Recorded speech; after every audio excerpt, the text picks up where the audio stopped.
경남 통영에 있는 천년고찰 안정사의 신임 주지가 전과 7범에 성범죄 전력도 있는 것으로 확인됐습니다. 종단 규범까지 어겨가면서 총무원 측에 강력범 출신을 주지로 임명한 건데 어떻게 이런 일이 벌어진 건지 김우중 기자가 취재했습니다.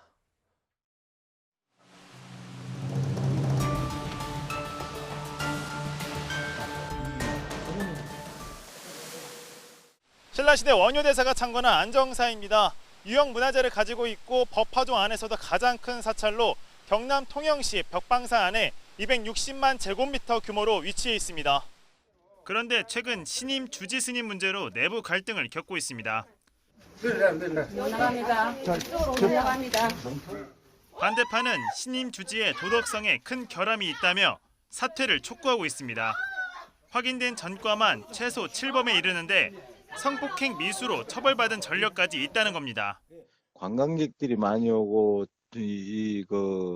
어린이들이 소풍 오는 이곳에 안 좋은 분들이 오신다면 도저히 이해가 안 되고요. 도덕성으로 문제가 있습니다. 법화종 종원종법에 따르면 집행유예나 금고 이상의 형을 받은 자는 주지 스님이 될 수 없습니다. 종찰 주지는 총무원장의 임명장을 받는 엄연한 종무직원이므로 종원종법에 해당되는 종무직원 자격에 결격인 분은 주지로 임명될 수가 없지요. 그런데 어떻게 주지 스님이 된 걸까? 임명권을 가진 종단 총무원 측은 여러 후보 중 가장 적합한 사람을 뽑은 거라면서도 성폭행 전과는 파악하지 못했다고 해명했습니다. 기관에서 다 절차를 다 밟아서 심의해갖고 몇 번에 걸쳐서 해갖고 주지명한 거죠. 전과가 있었던 거는 모르셨던 거고 40년 전과를 스님 세속 생활하는 거를 우리가 어떻게 알 수 있는 방법이 하나도 없잖아요. 신임 주지는 자신의 범죄 전력을 옛날 일로 치부하면서 대수롭지 않다는 반응입니다. 고등학교 때 유소년 시절에 친구들하고 며칠 모여서 여자 때린 거 옛날에 그거를 이제 그 당시에 관광치상이 기소유예로. 신임 주지가 물러날 기미가 없자 종단의 감사 역할을 맡은 법화종 중앙종회는 임명권자인 총무원장에 대해 직무정지에 가처분 신청을 냈습니다. 총무원은 YTN 취재가 시작되자 주지 임명을 취소할 수 있는지 검토하겠다고 밝혔습니다. YTN 김우준입니다. 중국에서는 폭우로 발생한 산사태가 양쯔강의 지류를 막아 호수가 생겨난 곳도 있는데요. 그런데 갑자기 생긴 호수의 물이 넘치면서 주민들이 긴급 대피하는 일까지 벌어졌습니다. 베이징에서 강성웅 특파원이 보도합니다. 후베이성 언스 자치주의 산간마을. 새벽 5시 반에 발생한 산사태로 마을 앞쪽이 뚝 잘려나갔습니다. 토사가 휩쓸고 지나가면서 산의 모양까지 바꿔놨습니다. 거대한 흙더미가 양쯔강으로 흐르는 폭 40m짜리 칭강을 완전히 막아버렸습니다. 산사태로 생긴 이른바 언세코에 물이 차오르면서 범람이 시작됐습니다. 那么上方也形成了堰塞湖，水位比下方是高了不少。 산이 무너지면서 발생한 충격으로 포장도로가 조각조각 끊어졌습니다.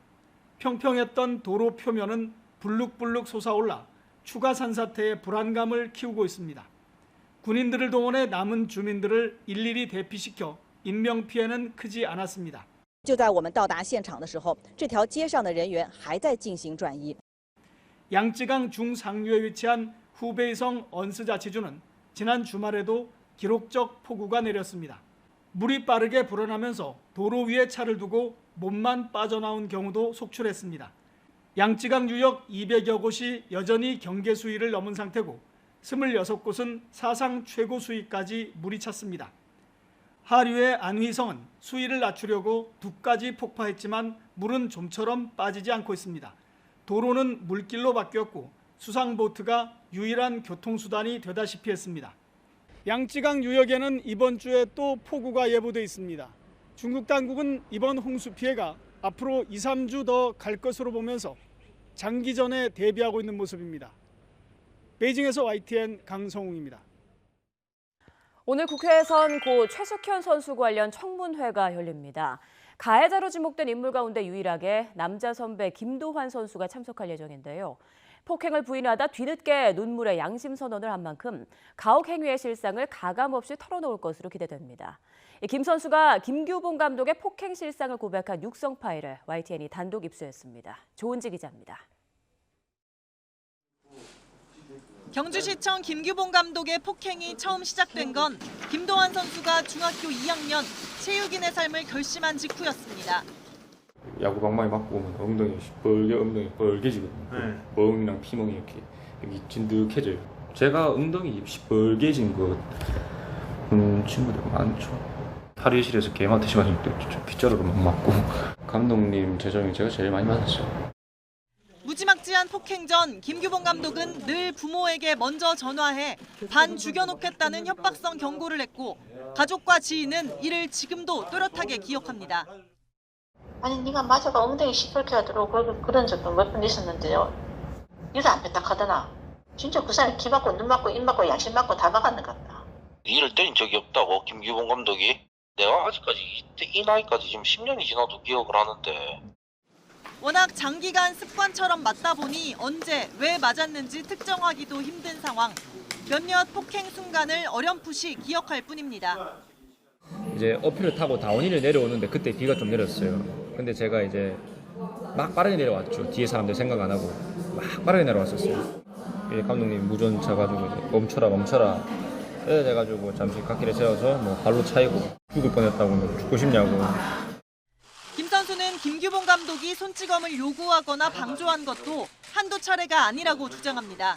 지난 2017년 고 최숙현 선수가 운동을 그만둔다고 했다가 운동 처방사에게 뺨을 맞았는데 김 감독이 선배들도 때리라고 시켰다는 겁니다. 숙현이가 뭐 도망갔다는가 뭐 그랬어요. 한 일주일에 운동하기 싫다고 해가지고 완전 소리 들리잖아요. 짝짝거리는 소리 들리잖아요. 감독님이 부르셨나 니들이 선배니까 니들 대신 맞아라 이렇게 돼서 저희들이 한 뺨을 진짜 수십 대 맞았어요. 김도환 선수는 오늘 청문회에 나와 수년간 이어진 적나라한 폭행을 증언하고 고 최숙현 선수 부모와 동료들 앞에서 사죄할 걸로 보입니다. YTN 조은지입니다. 일본 도쿄는 오늘 또다시 하루 최다인 360여 명이 코로나19 확진 판정을 받았습니다. 도쿄뿐 아니라 전국이 연일 비상인데요. 그래도 절박한 상황은 아니라는 아베 총리에 대해서 의료진들이 직격탄을 날렸습니다. 도쿄에서 이경화 특파원입니다. 일본 도쿄에서 가장 많은 코로나19 확진자가 나온 건 지난 17일입니다. 당시의 수치를 훌쩍 뛰어넘는 360여 명이 하루새 확진 판정을 받았습니다. 연령대도 젊은이에만 머물지 않고 있습니다. 40代以上の方々が全体に占める割合が 28.5% と増加しております。中高年層に感染が広がっているということを示しております。 오사카도 이틀째 확진자가 100명을 넘었습니다. 최근의 무서운 확산세에도 불구하고 아베 총리는 지금은 긴급사태 당시와는 다르다고 강조하고 있습니다. 医療提供体制は逼迫した状況ではないと承知をしています. 하지만 이런 총리의 인식은 명백히 틀렸다는 지적이 의료 전문가들 사이에서 나왔습니다. 도쿄에서 환자 수 자체도 급증하고 있지만 중증 환자가 전주에 3배 이상 늘었기 때문입니다. 増やした15床のうちも10床が現在埋まっている状況です。このペースでいくと今週中にもいっぱいになってしまうかもしれません. 현장 의료진 등의 노력으로 겨우 버티는 중인데 이런 상황 속에 강행한 정부의 여행 지원 캠페인에 전문가들은 강한 불쾌감을 드러냈습니다. こうした現場の労苦に対する想像力も持たない方に赤ではないということで大丈夫だから皆さん遊びましょう、旅しましょうという根拠に使われないことを切に願うものでございます. 일본 정부는 여행을 다니라고 캠페인까지 하고 있지만 일본 의사회는 국민에게 감염 확산을 막기 위해 참아야 한다고 당부하고 나섰습니다. 마치 정부와 역할이 뒤바뀐 듯한 모양새입니다. 일본 의사회는 이뿐 아니라 이제라도 용기 있게 여행 지원 캠페인을 수정해야 한다고 정부에 촉구했습니다. 도쿄에서 YTN 이경아입니다. 그림판에 바보라고 글씨를 쓰는 커서 마우스를 잡은 사람이 없을 뿐 아니라 인터넷 연결도 끊긴 상태입니다. 노트북 카메라가 켜지더니 집에 있는 아이를 찍기도 하고 컴퓨터 주인의 개인정보뿐 아니라 또 올게라는 섬뜩한 메시지까지 남깁니다. 무서웠죠. 저희는 지금 저희 신상에 저희 이름, 저희 차 번호 이걸 하나하나 다 적은 거예요. 아이의 이름, 아이 학교까지 정확하게 적는 거 보고 이런 일이 벌어진 건 이달 초부터 한 가정집 컴퓨터 2대와 노트북 2대에서 마우스 커서가 멋대로 움직이며 프로그램을 설치하거나 실행하는 현상이 발생한 겁니다. 욕설이나 조롱도 수시로 남겼습니다. 해킹이라고 판단한 제보자가 인터넷 모뎀과 IP 주소를 바꿨지만 무용지물이었습니다. 아예 인터넷 연결선을 뽑고 공유기 전원과 블루투스 기능까지 껐는데도 해커로 추정되는 인물은 실시간으로 답변까지 합니다. 컴퓨터 수리 업체도 황당해합니다. 어떤 상황인지 이해가 안 가는 상황이에요, 저도. 온라인이 돼 있어야지 제어가 되는데 오프라인 상태인데 된다는 것 자체가 좀 이해가 안 가요. 신고를 받고 출동한 경찰도 좀처럼 원인을 찾지 못했습니다. 사이버 보안 전문가에 물으니 휴대전화에 악성 코드를 심어 인터넷이 끊긴 컴퓨터에 접근하는 해킹 수법일 수는 있지만 기술적으로 매우 어려운 일이라고 설명했습니다. 미궁에 빠진 사건을 밝히기 위해 서울 노원경찰서는 컴퓨터와 노트북에 대한 포렌식 분석에 들어갔습니다. 또 피해자의 신상 정보가 노출된 만큼 신변에 위협이 있을 수 있다고 보고 신변 보호 조치를 내릴지 검토하고 있습니다.